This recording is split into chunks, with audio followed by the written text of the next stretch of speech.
Sehr geehrte Damen und Herren,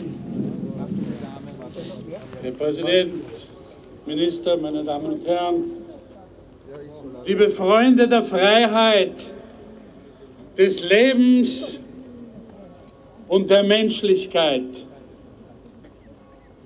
Nach Terroranschlägen ist die weltweite Anteilnahme mit den Opfern und ihren Angehörigen groß.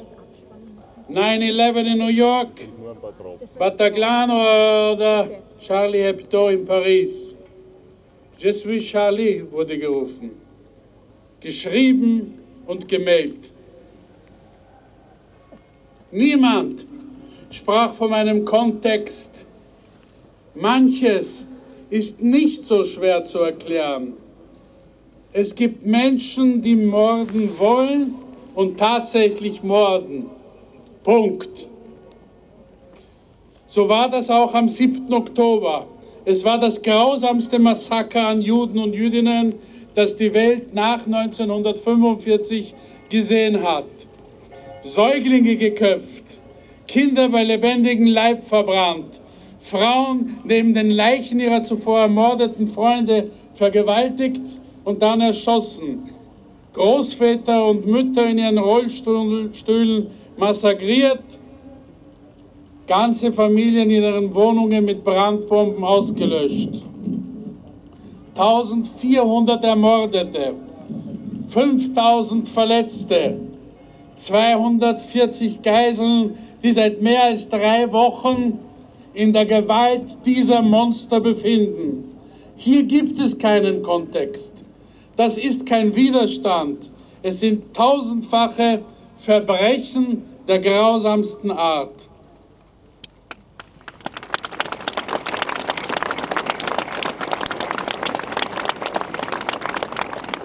Das ist nicht schwer zu begreifen, nicht schwer zu erklären. Und doch relativieren so viele Menschen. Aber Sie alle, die heute hier sind, stehen auf der Seite der Menschlichkeit. Sie stehen für das, wofür auch Israel steht. Die Freiheit, die Selbstbestimmung, die Demokratie und die Untastbarkeit der Menschenwürde. Mehr als 600 der 8000 Raketen, die Hamas und ihre Verbündeten nach Israel schossen, sind in Gaza selbst eingeschlagen. Und dennoch, die Propaganda der Islamisten wurde auch in Europa verbreitet. Sie behaupteten, Israel hätte ein Spital beschossen. Eine Lüge, die nach nur wenigen Stunden als solche entlarvt wurde. Aber was geschah dann? Weltweit. Antisemitische Gewaltaufrufe, Ausschreitungen und weitere Verherrlichung der Hamas. In Österreich stieg die Zahl der antisemitischen Vorfälle seit dem 7. Oktober um mindestens 400% im Vergleich zum Jahr 2022. Erst gestern eine Brandstiftung am größten jüdischen Friedhof in Wien, einschließlich nationalsozialistischer Beschmierungen an einer Mauer. Beschmierungen, die auch Islamisten verwenden, weil sie wissen, wofür sie stehen. Die Vernichtung des Judentums. Sie alle stehen hier dagegen auf. Sie alle wissen, dass es nur am Anfang gegen Juden und Jüdinnen geht, aber letztlich um alle, die nicht dem Weltbild der Massenmörder entsprechen. Sie alle sind für die Menschlichkeit. Ihre Anwesenheit ist ein wichtiges Zeichen für alle Juden und Jüdinnen in unserem Land. Sie alle zeigen, dass wir zusammenstehen für eine offene Gesellschaft, eine liberale Demokratie. Was wir erleben, ist kein Krieg zwischen Religionen oder Völkern, weder in Israel noch in Österreich oder Europa.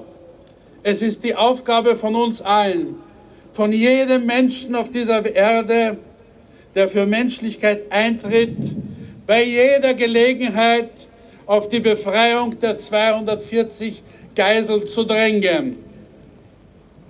Heute wird Tal zu uns sprechen. 3 seiner Familienangehörigen wurden ermordet, 7 wurden von der Hamas verschleppt. Hören wir ihm zu, helfen wir ihm. Wir stehen an seiner Seite und sagen, bring them back home now.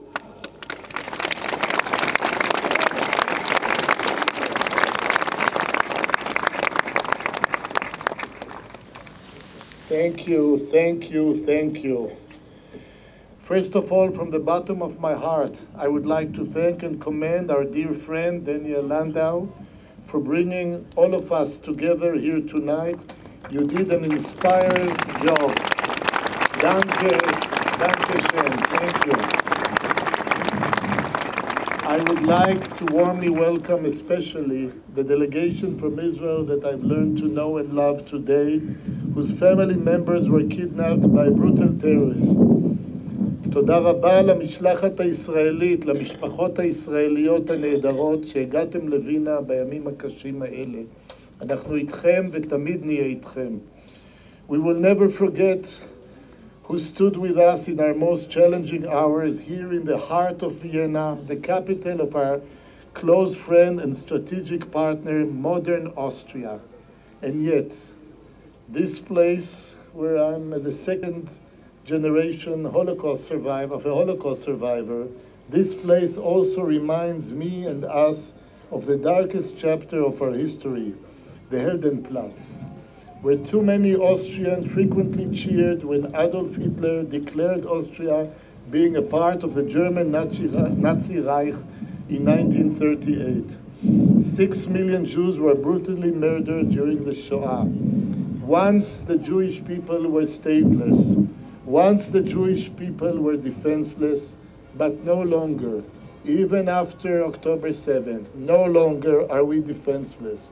I stand here today as the ambassador of the State of Israel to declare that never again is now, never again is for everybody. The 7th of October 2023 is a day that will be etched into history, marked as a watershed moment, dividing time into before and after, due to one of the most heinous and barbaric acts witnessed in modern time. On that day, people in Israel, both Jews and non-Jews, were killed, burned, raped, and abducted in a barbaric attack orchestrated by a terrorist organization called Hamas. Babies were taken away from their mothers' loving arms to be tortured and burned. Little children were made to watch their parent execution and taken hostages, and women were systematically, repeatedly raped and then killed or kidnapped, their fate unknown. Behind all those numbers you hear and read and see, unfortunately, so many individual fates are there. We are deeply dismayed by the silence of the Secretary General of the United Nations regarding the plight of our loved one. I am shocked. I am angry.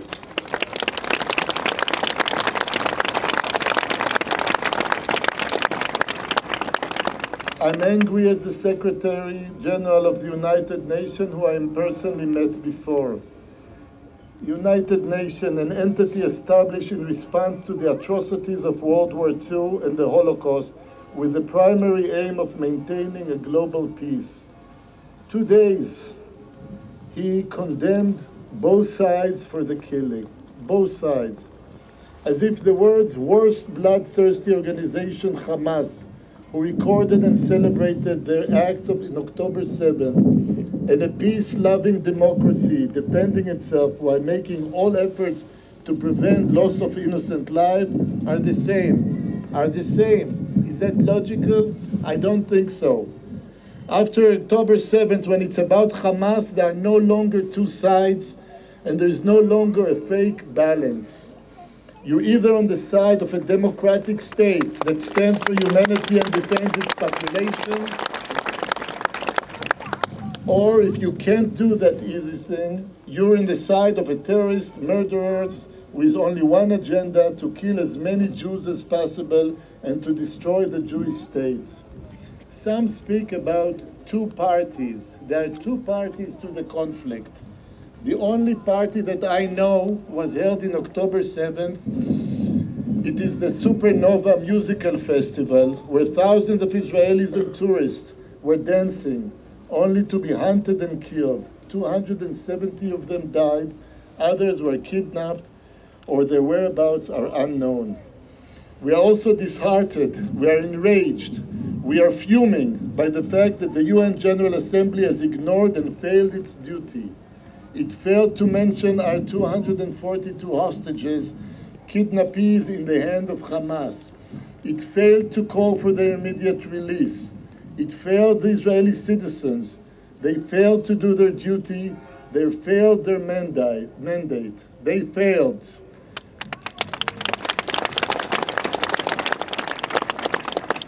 As Israel President Herzog said, it should be the easiest choice you ever made. I'm proud to be ambassador in a country that easily makes the right choice. I'm thankful for the strong cross-party support that we have received in Austria and for the many messages and words of comfort from so many people and from you attending here. Thank you so much. There is so much to do. So much to do more, and we will face very difficult times in the next few days. So much to say, but tonight, actually every hour of the day, every day is about our hostages, about our people held in Gaza for too long, much too long. They are in captivity without any access or granted to the Red Cross for visitation and the provision of essential medical care and treatment. We implore both the Red Cross and the United Nations to make immediate and resounding steps to ensure their safety and vigorously exert efforts towards securing the release of all hostages. We are here today. All hostages should come back now. We are here today to speak about the most humanitarian issue of all, freeing our loved one taken hostages by Hamas. Each one of them has a name. Each one of them has a family, has a life. They cannot be ignored. They cannot be forgotten. Every one of them and all 242 of them are in the mind of all Israeli people, and we will never forget them and never stop working for their safe return home to their mothers, fathers, sisters, children, to their grandchildren, to their sister, to their brother, to their wife, to their husband, their relative, their friends, to us. Back to safety, we must have them. Back to life, Lu Yehi. We will never give up. It is correctly said that no Israeli knows, including myself, anyone that doesn't know someone that was killed, injured, kidnapped, or missing. You are about to meet tonight representative of families who know so many such people, including they will speak to you about their loved one in Hamas's hands.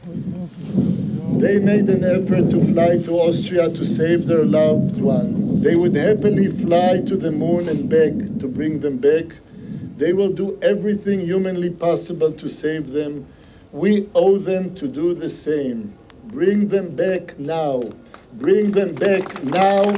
Bring our children, our loved ones.